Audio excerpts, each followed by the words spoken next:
I should have never gone into that forest. It started as an ordinary hike, one I had taken dozens of times before. The air was crisp, the ground damp from last night's rain, and the towering trees formed a dense canopy overhead, casting long, shifting shadows. There was something eerily peaceful about the place, yet on that particular evening it felt different. I had taken the usual trail, the one that wound along the edge of the woods, but for some reason my feet led me somewhere new. I couldn't explain why, but I felt drawn to a narrow path I had never noticed before. It was almost hidden beneath the tangled undergrowth, as if nature itself had tried to erase it. I hesitated, staring down the darkened trail, the air around it strangely still. Then I heard it, a faint, distant sound, like someone crying. I froze, my heart hammering in my chest. The sound was barely audible, but it was there, threading through the rustling leaves and the distant calls of birds. A soft, muffled sobbing, coming from somewhere deeper in the woods. That I told myself it was probably nothing. Maybe just the wind playing tricks on me. Maybe some animal. But then it came again, clearer this time, and undeniably human. A child's voice. That I should have turned back. But I didn't. I stepped off the trail, pushing through the thick bushes, my pulse quickening with every step. The further I went, the darker it seemed to get, as if the forest itself was swallowing the light. And then, after what felt like forever, I saw it, half buried beneath the roots of an ancient tree. A tunnel. The entrance was a jagged hole in the earth, covered in moss and decay. The ground around it was disturbed, like something or someone had crawled through recently.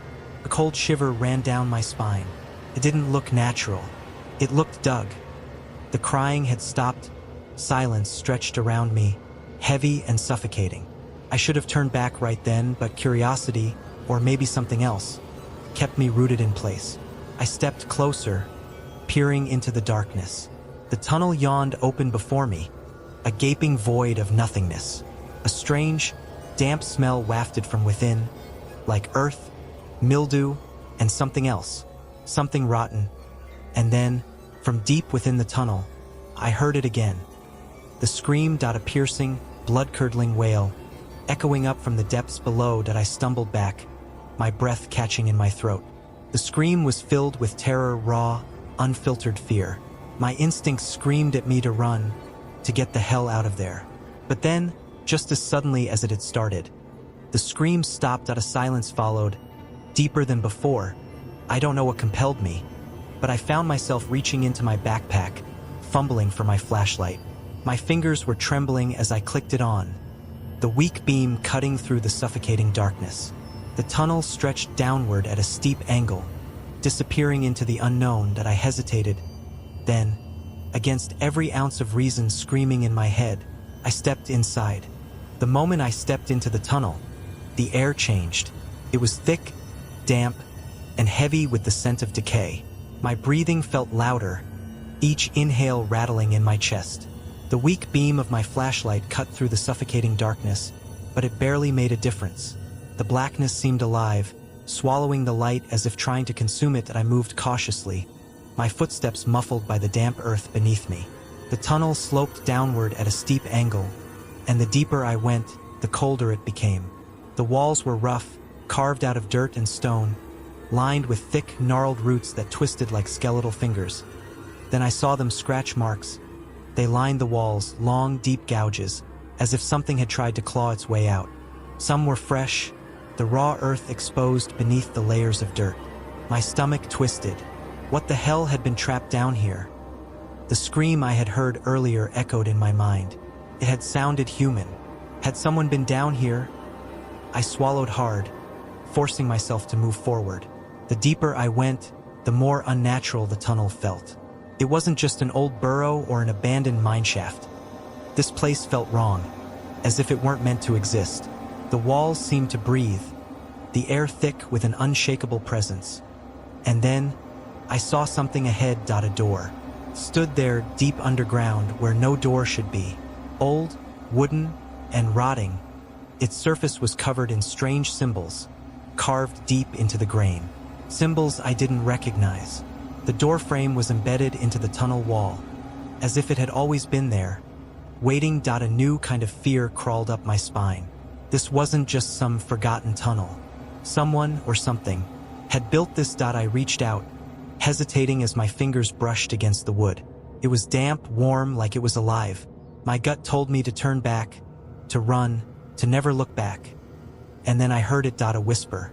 Soft, barely audible, like breath against my ear. A voice. Help me. I jerked back, my flashlight trembling in my grip. The whisper had come from behind the door. Someone was inside. I took a step closer, pressing my ear against the wood. The silence stretched for what felt like an eternity.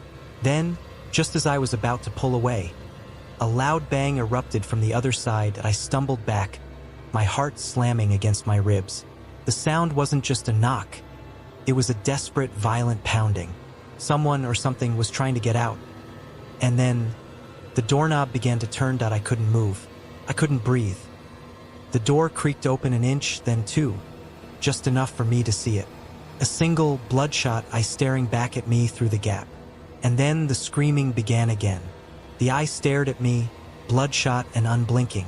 I was frozen, my body refusing to obey my mind's desperate screams to run. The screaming on the other side of the door was agonized, inhuman. A sound that shouldn't come from any living thing. It wasn't just terror. It was pain. Then, just as suddenly as it had begun, the screaming stopped. A suffocating silence followed. The eye remained fixed on me, wide and unnatural. A moment stretched into eternity. Then, in one quick, jerking motion, the door slammed shut. The force sent a shockwave through the tunnel, knocking dust and loose dirt from the walls. The silence that followed was wrong, thick like stagnant air. My breath came in short, panicked bursts. And then I heard it. The sound of nails scratching against the wood.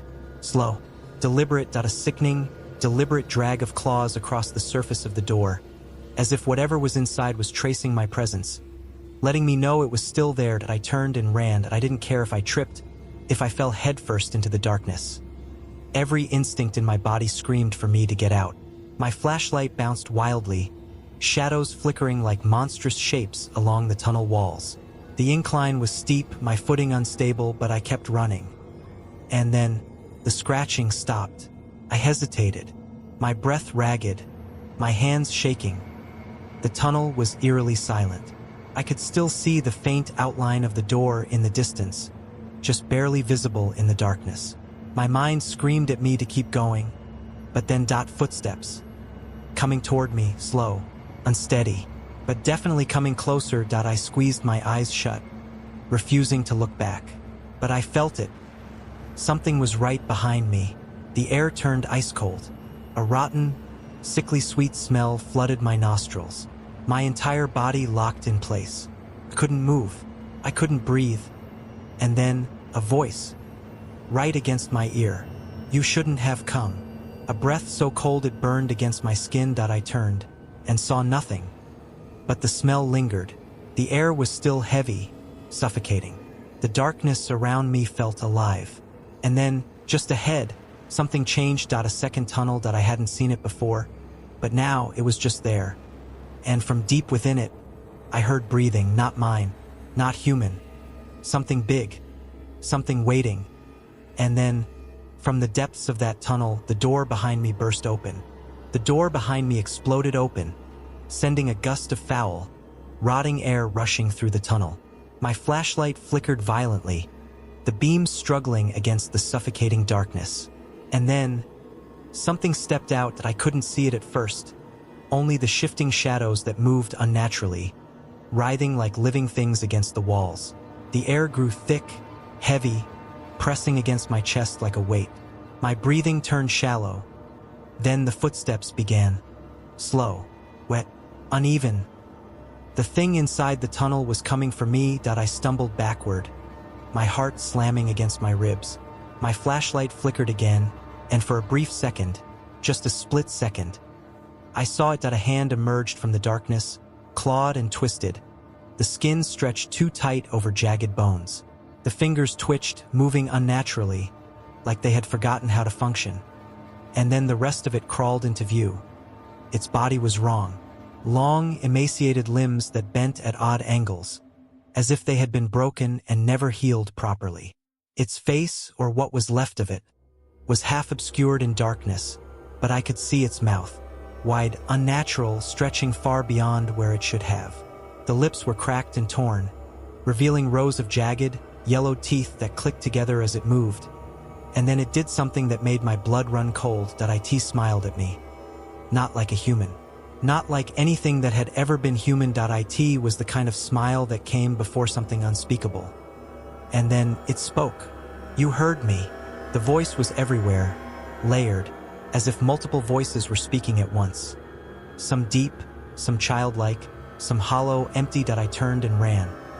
The tunnel twisted around me, the walls seemingly closing in, the darkness pressing against my back. The second tunnel loomed ahead, wide and gaping like the mouth of something hungry. I didn't care. I had to get away. Behind me, the thing crawled, not walked, crawled. I heard the scraping of its brittle bones, the sickening pop of joints moving in ways they shouldn't. It was fast, much faster than something like that should have been. The clicking of its teeth grew louder, and then I tripped. The ground vanished beneath me, and I fell hard into the second tunnel. My flashlight flew from my grip, its beam rolling wildly as it clattered against the damp ground. And then, darkness, total, suffocating darkness. The only sound was my own ragged breathing. My palms burned from the fall, my ankle throbbing from the impact. But nothing else. The thing, it was gone. Had I lost it? The silence stretched around me, heavy, unnatural. My flashlight lay a few feet away, its beam now facing the tunnel wall. I crawled toward it, every movement slow, careful. Then, as I reached out, I felt breath on the back of my neck. Cold, rotten, wrong, and then right against my ear. You should have never come here. The tunnel collapsed around me. The walls around me shifted. The earth groaned, twisting unnaturally as if the tunnel itself was alive. I tried to move, but the weight of something unseen pressed against my chest, pinning me in place. Dirt rained down from above. The air thickened, turning into something wet and heavy, seeping into my lungs like mud. I wasn't alone. The whisper came again, curling into my ears like a breath of rotting decay. You should have never come here. The darkness moved. At first, I thought it was just shadows, but then the walls began to pulse. Thick, black veins spread across the tunnel, throbbing, pulsating, like something alive was beating beneath them. And then, I heard it. A sound that didn't belong to this world. Something breathing. Not like a person. Not like an animal. It was deep, slow, massive. A presence so vast, so utterly wrong, that my mind refused to understand it. I scrambled toward my flashlight, fingers shaking as I grabbed it and pointed the beam forward. The light cut through the blackness and illuminated something standing right in front of me. It was tall, too tall for the tunnel. Its body twisted unnaturally to fit inside. Its limbs were stretched, the skin tight and cracked like old leather. His face, oh God, his face. It had no eyes, only a wide, gaping mouth, filled with endless rows of teeth, chattering, clicking together in unnatural rhythm. And then, it screamed. The sound wasn't human. It wasn't animal. It was something else. Something that had never belonged to this world. The tunnel shook, the walls cracking apart, revealing more of those pulsing veins, as if I had stepped inside something's body. The ground beneath me split open, a gaping chasm of endless, writhing darkness, and then it lunged. I didn't think. I ran. I didn't know where I was going. The tunnel twisted and turned, a labyrinth with no end. My lungs burned, my vision blurred, but I kept moving. Then I saw it, a sliver of light ahead. The exit. I pushed forward, every muscle in my body screaming. The thing behind me crawled, clawed, shrieked in rage. The walls collapsed, the entire tunnel caving in, trying to swallow me whole. I threw myself toward the opening. And then everything went black. Aftermath. I woke up to the sound of birds. The sun was blinding, filtering through the trees, warm against my skin. I was lying on the forest floor, covered in dirt and scratches. The entrance to the tunnel was gone, as if it had never existed. Had it all been a nightmare? But then, I heard it. A whisper, right behind me. You brought it back with you. The forest fell silent. And then, something breathed in my ear. The end.